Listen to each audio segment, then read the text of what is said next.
So today we are going to be looking at the patch preview for 14.18 and what it means for the meta. This is in fact the Worlds patch.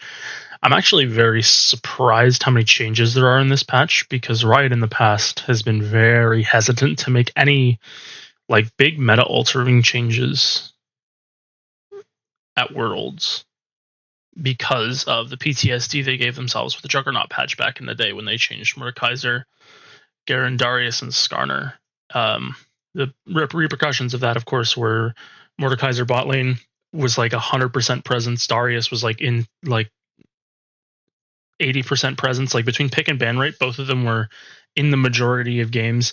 And the Gangplank changes they had done the patch previous or whatever was his rework, and he was absurd, and he was just going Trinity Force into 5 Infinity Edges. And they, ever since that Worlds, I believe it was 2016, if my memory serves, they've been very hesitant to make any big changes heading into Worlds, but this patch actually has a lot of changes in it. We'll see how many of them are actually meaningful, and how many of them are placebos. So, start with the buffs. Ahri. E damage, 80 to 200, plus 6% AP to 80 to 240. Okay, so this probably... So, right now, Ahri maxes W second, because it is her best option for damage. This change, because of the base damage and the AP ratio buff, combined with the fact that as you level up Ahri Charm, I believe the charm duration goes up. I'm actually going to double check that right now. Yeah, it does. I thought so. So it getting like an extra 40 base damage at rank 5. This means like level 13 Ahri's E with the AP ratio buff is going to be doing probably more damage in the sense, even if it's a little less damage than W now, the difference isn't going to be like big enough to stop Ahri's from wanting the extra utility. Because if you remember back in the day when they took the damage amp off of Ahri's E, but increased the charm duration, everyone was like, oh, they killed the champion, blah, blah, blah, blah, blah. But it actually like made her infinitely better. Like, if now the damage to Emax second is comparable to WMax second, 100% we will see Emax second Ahri from better Ahri players. So Gnar. So Gnar is getting plus 3 AD. I think this is them trying to keep Gnar like relatively power neutral, because of the nerfs to fleet that are happening. So I think this doesn't change too much about where he stands in the meta. He might shift back to Grasp or even to PTA in some like super favorable matchups that he can just bully really hard.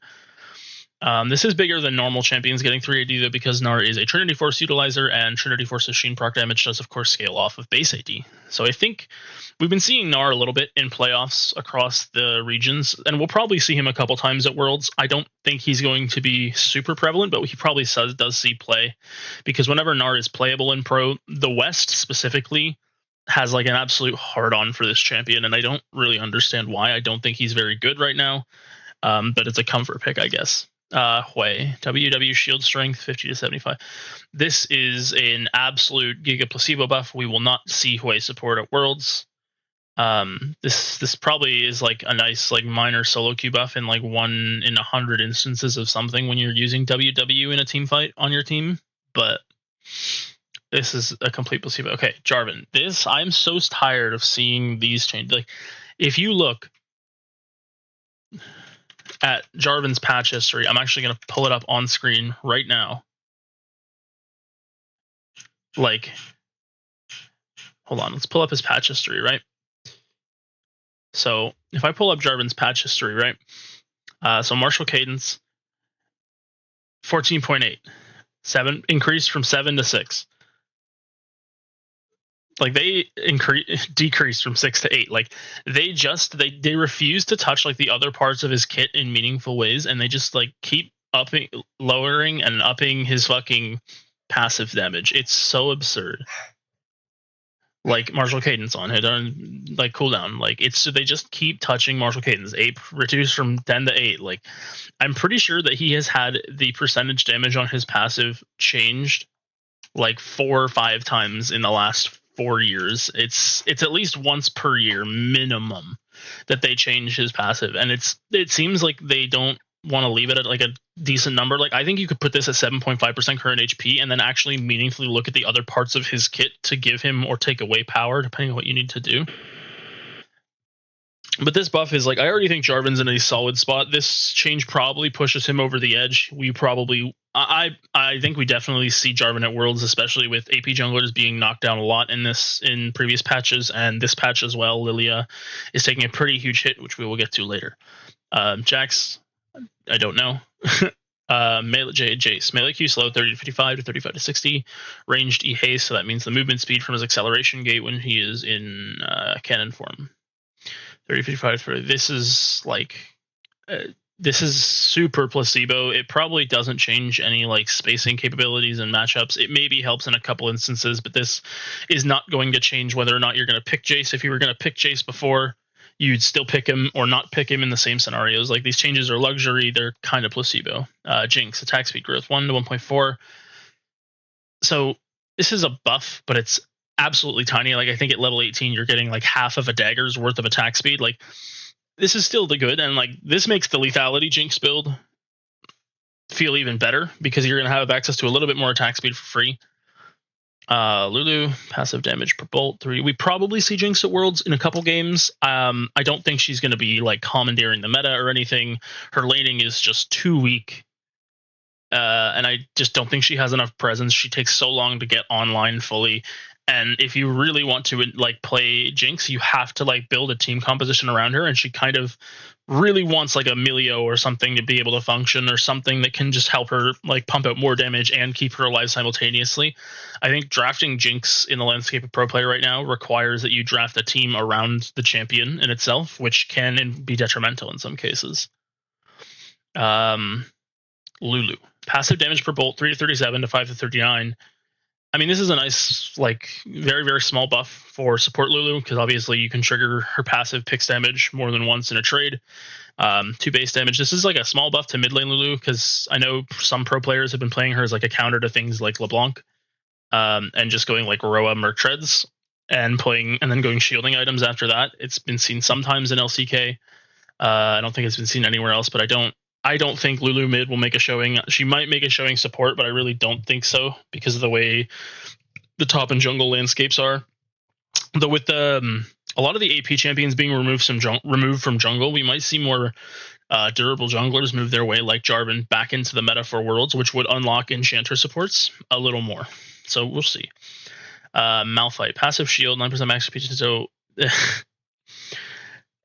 these super old champions with super outdated kits are just like number sticks. Like it's why Nasus and Garen are seeing a lot of play in pro right now, because their kits are super outdated, and so the way they buff them is the only way you really can buff them is just buffing their raw numbers, and it has created these monstrosities of champions. But I think Nasus is being knocked down in this patch pretty considerably. But this doesn't change a lot. Malphite will always just be a situational pick to punish a bad draft or a hard counter to some champions that I don't think we'll be seeing. Like if we see Malphite more than 5 games at Worlds, that might even be too high. I'll be shocked. I don't think he's good. He's not blindable. It's just, I don't think it's good. Samira, Q damage, 0 to 20 plus 85 to 120%. I believe this is total AD ratio. Samira. But even, I mean, as you can see, it's only a buff until level 7 or to level 8, because the damage is the same at rank 5. So this is a buff to literally just her laning phase. Yeah, it is total AD. Okay. So this is a buff to her laning phase, her levels 1 through 7 or 1 through 8, because she gets her final point in Q at rank 9, and then it will be the same as it is now. I think this is fine. I doubt we see Samira at Worlds unless it's like one of the Vietnamese teams does something fucking crazy, which they usually do. But I don't think we'll see Samira. Shen. So if you remember, a couple patches ago, Shen got a change to the cooldown scaling and the scaling on the shield of his passive. Before it was level intervals. Now it is linear. So that was a buff to Shen, and now they're buffing the base shielding at later levels, as well as giving it a higher HP ratio. So I mean, I don't know if it's enough to push Shen into the meta. I think he could exist if you wanted to play like a really weird comp, because I don't know what's going on with him. But I think he could be played. He's in a decent spot now, but he just lacks a lot of things that make top lane super powerful right now. Viego, base AD 57 to 60, Q monster bonus damage 20 to 15. So this probably, his clear speed is pretty well net neutral. It's maybe changes things by like 1 to 2 seconds. Nothing super meaningful for the best Viego players. We will definitely be seeing Viego at Worlds inside of the jungle. I don't think this is a buff to solo lane Viego too, but I don't think we'll be seeing solo lane Viego at Worlds, even though I think it is pretty powerful right now if in certain matchups. Xin Zhao armor growth 44.7 to 5.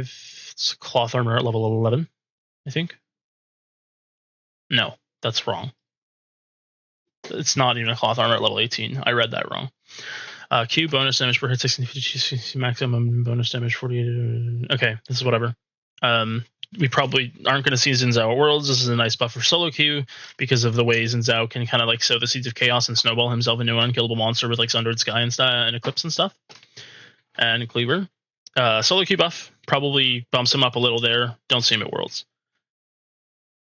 Aurora, our max jump. So this is a super like high elo skewed Aurora nerf. And I know for a fact that she is enabled for Worlds as far as I know, which is a little strange because she wasn't enabled for any of the playoffs of any of the major regions that I watched in LPL, LCK, LEC, and LCS. Wow. So it's basically the engages over walls are going to be much harder unless it's the thin walls. And the duration's a big deal. Bigger than like a lot of people I think realize, because yeah, you're trapped for less time, which is very big at the pro level. But rank 1, she's losing a full second, which means she can't ulti, zap to the other side, cast her rotation, and then zap back. That's not possible anymore at rank 1. I don't know the timing well enough on the champion for rank 2, but it will be possible at rank 3.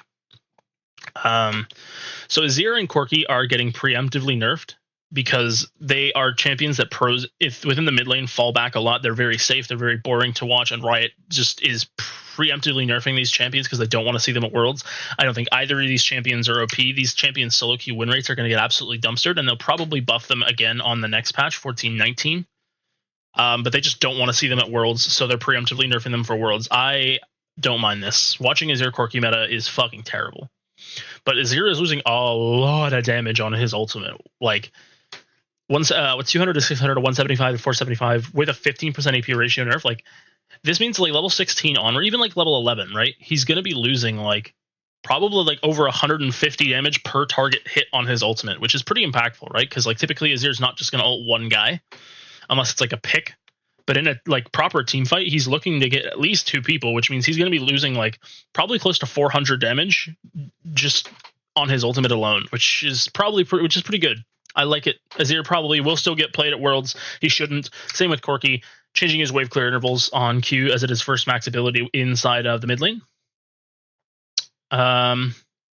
Yeah, I hope we don't see either of these champions at the Worlds, and I hope pros don't crutch to them. I don't think either of them are in a super good spot anyway, but these nerfs hopefully seals them out of Worlds. Ivern nerf. So this champion is fucking broken. I don't think this is a good nerf. Like, his utility and the durability of his shield are both being taken down a little bit, which is good. I don't think this will push Ivern out of Worlds completely. He will probably still see some play.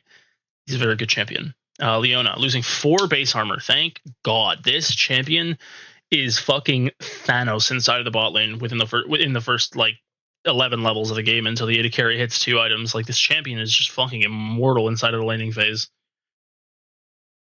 Lilia, passive monster cap. So they already nerfed the passive monster cap damage pretty meaningfully in the last patch. And they're doing it again a lot. Wow. This changes her clear speed a lot. This is why I think she'll probably still see some play at Worlds, but she is going to be considerably weaker. She's going to clear slower. Her ult sleep duration no longer scales. It is big nerfs, which I'm totally thankful for. Lissandra, Q AP ratio 85 to 75. So last patch they gave Lissandra's Q higher base damage at the later ranks, as it is her first max ability, is her main wave clear ability. This definitely hurts Lissandra, but she was super powerful previously. In this patch, her solo Q rate was very high. They couldn't have left her in the state she was in. I think she still sees play at Worlds, but she's not just going to be super oppressive. Like, I don't think she's good. If she had been left in the state, like, had they not done this nerf, her presence at Worlds probably would have been very high. This nerf definitely is going to take that back a bit. I still think we see her. I still think she's a good option for solo Q. Maokai, E cooldown 16 to 12, 18 to 14. E brush duration scales worse with your HP. Okay, so these are pro skewed Maokai nerfs because the vision control that you can establish utilizing Maokai saplings is a big part of why Maokai has been so prevalent in pro for such a long time. And no matter how many times they've nerfed him or altered his itemization or whatever. Again, Maokai hasn't been getting played very much in pro play. This is preemptive. They don't want to see him at Worlds. He's been pretty prevalent in like the last 3 World Championships. I think Riot is doing this preemptively. I don't think we'll see a lot of Maokai. We might see a couple games from like some teams based on the comps they want to draft, but I really don't think he's not really in a good spot right now. And then this is like a nail in the coffin for him. I really don't think we should see him at Worlds. Some teams might pick him, but I don't think he should be picked. Misfortune, AD, 55 to 50. Okay, so Misfortune is somehow escaped nerfs on the 14-17 patch that we are playing on currently. And she has become clear and away like the best ADC on the patch after the Fleet got nerfed and Absorb Life got nerfed and Ashe got directly nerfed and Ezreal got directly nerfed. And she was just dominating across almost every ELA bracket. So this is kind of, I believe it's a revert because she got, I think, +2 or 3 base AD a couple patches ago. So this is just bringing her power back down a little bit. But keep in mind that Bloodthirster is also getting pretty like heavily nerfed this patch. So it's kind of a double whammy for Misfortune. We might see her at Worlds. She's still going to be fine for solo queue, just not as insufferably overpowered anymore. It all depends on like drafting and the way teams want to play around team fighting with Misfortune because she's very one-dimensional in the way she does things. Yeah, we'll probably see her. Nasus. E, initial damage 55. Wow. Okay, they want Nasus out of mid lane. Wow. So Nasus is probably just not played at Worlds at all anymore. Emax was the whole reason he was like allowed to exist inside of the mid lane. And like the thing is that even some of the best Nasus players in the world in terms of solo queue like relied really heavily on Emax to survive like the first 5 levels of their laning phase. And nerfing it by this much changes his wave clear so dramatically and his ability to like poke out some of the ranged matchups. Wow, this champion is just like fucked. This is such a huge nerf. Wow. Wow. Holy crap, they just absolutely, they took him bow back like Old Yeller and just, well, you know what they did to Old Yeller. Okay, Rel, initial E movement speed 9 to 15, 9 to 12, maximum E movement speed 24 to 40, 24 to 50. This is a good nerf. Rel will probably still have presence at Worlds. She'll still be fine in solo queue for the people who want to pick her with the Samira and the Nyla and whatever. But this is just going to make her, she can't engage as well and she can't disengage as well, which is good. This champion, the movement speed on that ability is absurd. Rumble, Q damage, Q to 180, 180 plus 110% AP plus 6% max HP to 60 to 180 plus 100% AP plus 6 to 10% max HP. So it's just, it's an early game nerf, which is good because the champion is super oppressive. E 60 to 160 plus 50% AP to 50 to 150. Okay, wow. He's just like losing damage pretty much at all stages of the game here, which is fine because this champion is fucking absurd. Smolder, Q damage, 20 to 60 plus 100% total AD plus 15% AP to 55 to 55 or 15 to 55 plus 100% total AD. AP ratio removed. The AP ratio removed is completely inconsequential. If the only AP item Smolder should have ever been building was Zhonya's Hourglass, it doesn't really matter. I mean, you're losing like what, 18 damage on a Q per target hit, which doesn't change a lot of thresholds for Smolder and the way he pilots team fights. This is a nerf. He's weaker. He's still going to be played at Worlds because this champion is absurd. Varus. So they were trying to buff Varus while simultaneously nerfing tank Varus last patch by reducing his base damages and buffing his ratios, which is fine, except the way they went about it absolutely astronomically buffed lethality Varus to a super unhealthy level, which is something that is, again, super sleeper at Worlds. So they're toning it back. I believe the Q buff is a full revert to what they did last patch, and the E AD ratio was, the buff was 90 to 110, and they're walking it halfway back. The Q buff might not be a full walk back. I'd have to look, but I'm not going to do that because this video is already getting a little too long for my liking. Vi, this is a revert from the buff she got a little bit ago. Base damage on her Q, she loses 10 damage, whatever, it doesn't matter. Right? Zeri. So this is her passive, like her when she right clicks, her zap is damage scaling is going from stat growth to linear. Okay, so this is a super pro skewed nerf for pretty specifically Zeri inside of the solo lanes, which is fine because I think they're just trying to take a lot of these like super heavy scaling marksmen outside of solo lanes with the Smolder and the Zeri and the whatever Corki, and which is fine by me. I think the only ones who were really playing the Zeri a lot with inside of the mid lane were Korea, so this is kind of whatever. She might see some play at Worlds. I don't know. It's really hard to call with Zeri because she just has that like insane potential to just absolutely 1v9 if she gets to like 6 items and has a frontline in front of her. So we'll probably still see her. She might get played in solo lanes. I don't think so. It'll probably be restricted to bottom lane now because a lot of her power was within the target max HP. Excuse me. On her zap. It's fine. Okay, Ziggs. Passive structure mod 250. Wow. So not only are they just making it so Ziggs passive does less damage to turrets by a lot, they're actually just nerfing its outright damage on top of the structure modification damage. So this is nerfing not only Ziggs' ability to take towers, but his ability to trade APAs and fucking tiers right now. Wow. They really don't want to see Ziggs at Worlds. I mean, he might still get played by a couple players, APA being one of them. But I actually think this nerf will, because like one of the things that Ziggs does really, really well is he takes towers, and we're seeing lane swaps become a little more prevalent, although they're addressing that with the turret changes in this patch, which we'll again get to in just a minute here. But he's really good inside of lane swap scenarios. He becomes very uninteractive upon hitting level 9 plus like Lost Chapter.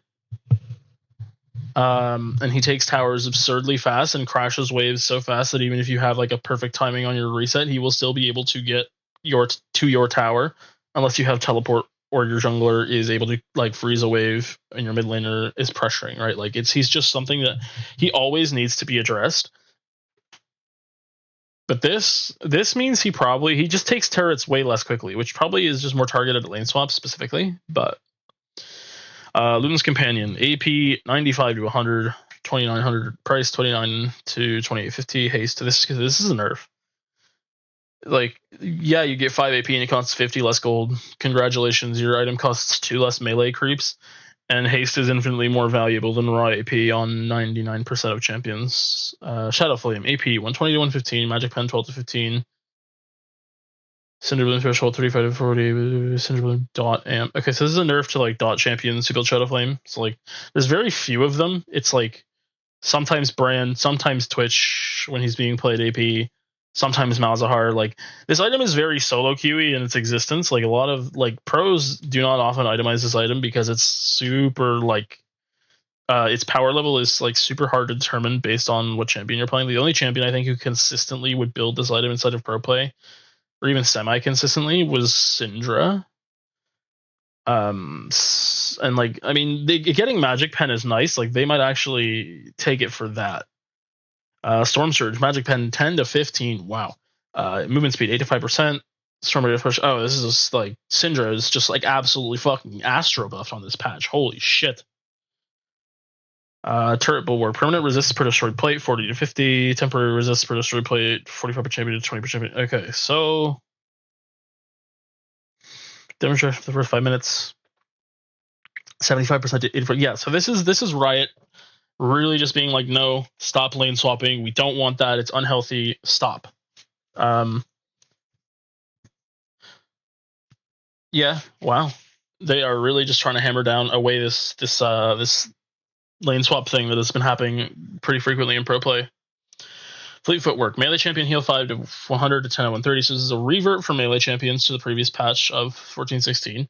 Range champion heal 5 to 100 to 6 to 70. Wow, they are just absolutely gutting Fleet Footwork on ranged champions. Melee minion heal mod 20 to 15. Ranged melee. Okay, so they're making it consistent whether you hit a ranged or a melee creep. Movement speed for melees 15 to 20%. Range movement speed unchanged at 15%. Wow. So Yasuo loves this. Yone loves this. Nasus loves this. Even though Nasus is probably fucker benched anyway. AD carry players are fucking sad. They're fucking sad right now. They have 1 keystone now. They have fucking PTA. Unless their champion can take like Hail Blades or Comet or some shit. Like, holy fuck, these people are sad. But I mean, honestly, I think it's fine because this rune has been so prevalent for so long. Like, since the removal of lethal tempo, the game has slowed down pretty drastically. You see solo kills less and less because people are just playing like these fucking range champions with Fleet Second Wind D Shield, and you can't ever actually kill them, especially inside of the mid lane.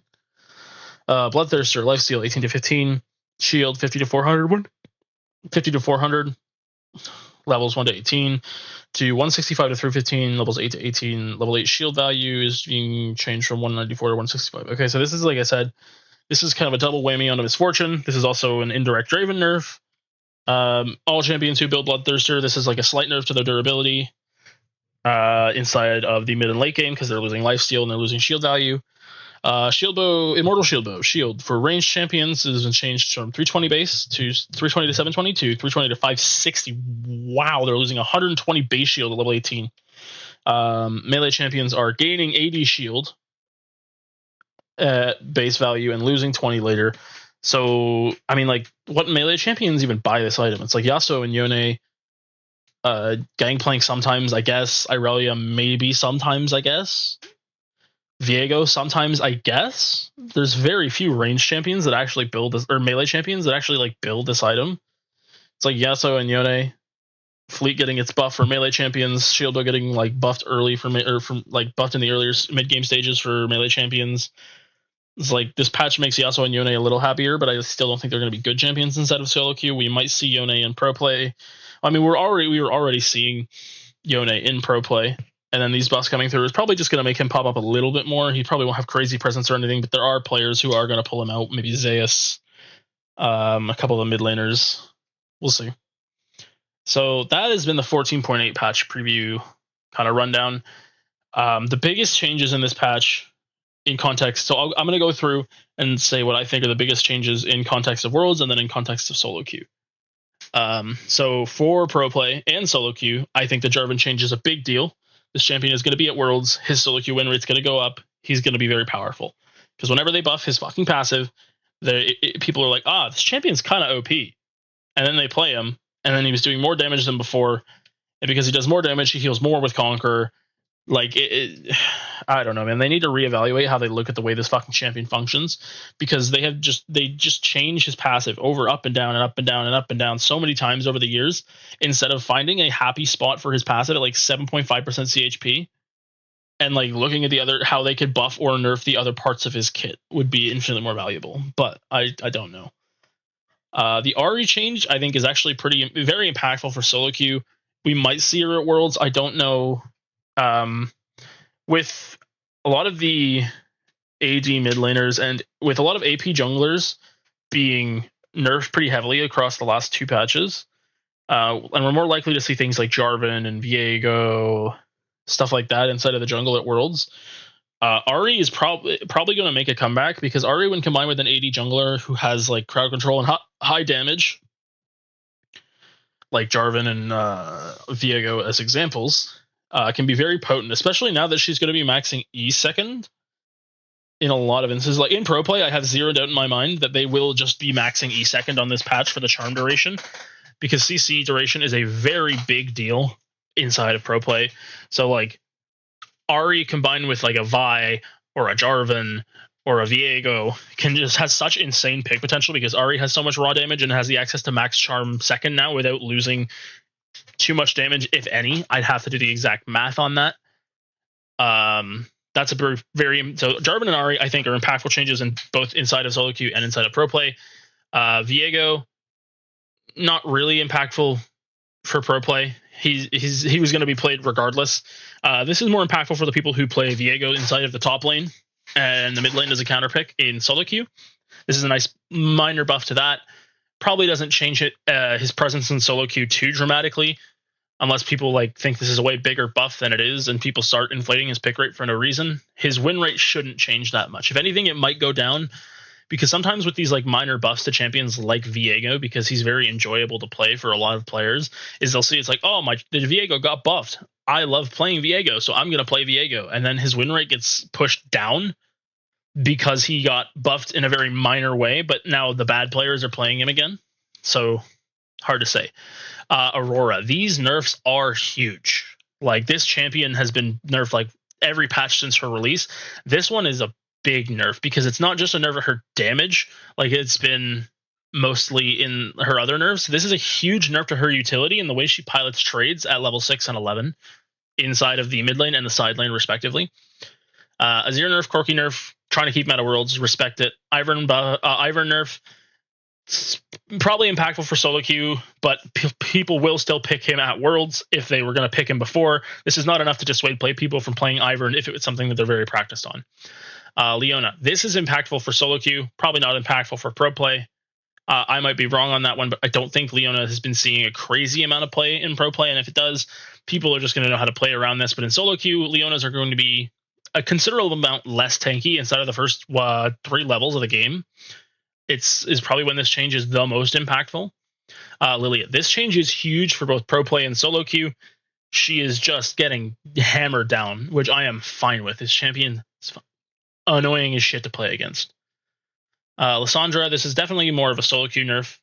Maokai, it's a pro queue nerf, doesn't change what happens in solo queue.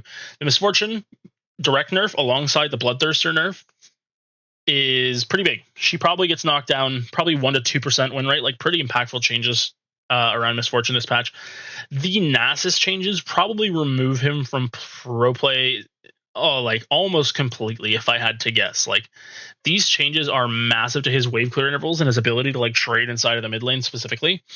In solo queue, it's just going to feel even worse to be a Nasus player. If it's a matchup you can't Q max into, you're just going to be fucking sad.